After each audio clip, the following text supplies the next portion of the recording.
In this review, I'm going to go over EasyBib and the resources for the Israeli-Palestinian conflict project that you're working on with Ms. Herring.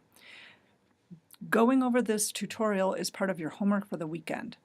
So the first thing you're going to want to do is get to your Gmail account. And sign in to your DCSD Gmail account.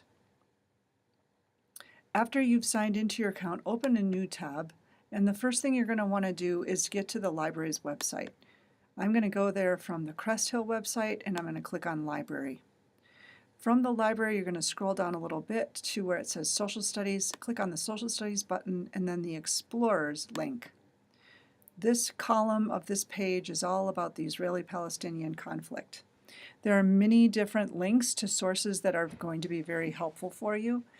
The sources are all divided into your specialty areas, so history, resources, which is also economics, and current events. Directly underneath all those specialties are links to the databases. Remember that the databases are going to give you the most credible, accurate, reasonable, and supported information. Underneath all of the databases, you'll also see links to websites that you will find very useful. For your homework this weekend, we'd like you all to go visit the website called Medea. You'll find a link to Medea under all three of the different topics. Go to that website to begin your research. So I'm going to just click on that link, and you'll see a list of different articles and topics that will be helpful to begin understanding the Israeli-Palestinian conflict. For example, there's this article right here called The Israeli-Palestinian Peace Process Chronology. So to understand a little bit better what the peace process has been up till now.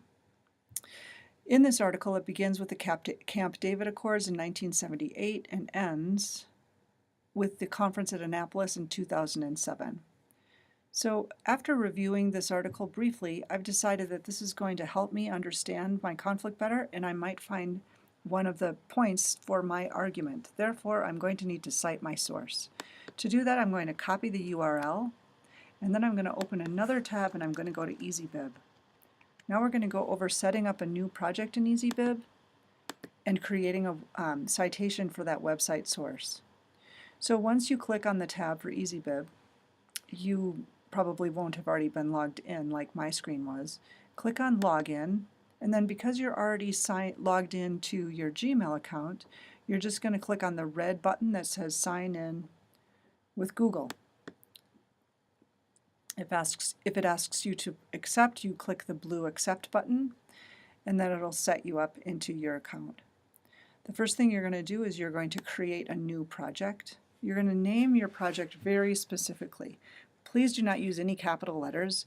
Just type in your last name and then a space, and then PD for period, and then the number of the period that you have social studies, and then another space. And you're going to either type in Palestinian or Israeli, depending on what side you represent.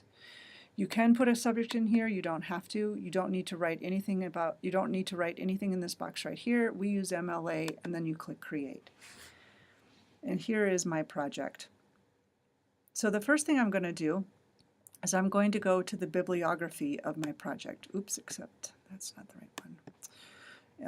We're going to have to pretend that this is the right one. So I'm going to be citing a website. So I'm on the blue website tab right here. And I'm going to just paste my URL into the search bar and click on Cite It.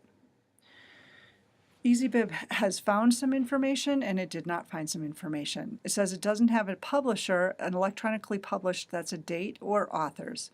So I know that there's a publisher because this page has been published on the web, and I bet you anything I'll find an electronically published date, but authors, sometimes there are authors and sometimes there aren't. So I'm going to click Continue, and then I'm looking to fill in these orange boxes. I'm going to go back to my article and look for an author. As I review the article, I'm looking for anybody's name that has been cited as having written these articles, and I'm not seeing any information on that at all. I'm going to go all the way down to the bottom of the article. Sometimes there's an author at the bottom, and I don't see anyone, nor do I see any authors' names in this box or even at the very bottom line. Therefore, I'm not going to find an author, so I'm just going to leave that blank. The next thing I need to look for is a publisher. So now when you're doing the publisher, you kind of want to use a little common sense. So my guess, just looking at this website, is that the publisher is Medea. It says the European Institute for Research on Mediterranean and Euro-Arab Cooperation. So this is an organization that was published in Europe. So they don't have our copyright laws, so I can't look for a copyright symbol at the bottom like I normally would. So I'm going to need to use some common sense. When I look at this this line at the bottom of the page, I see it says Medea Institute. I am just going to assume that that is who we're talking about. It's even the name of their website, Medea Institute. So that is most likely the publisher.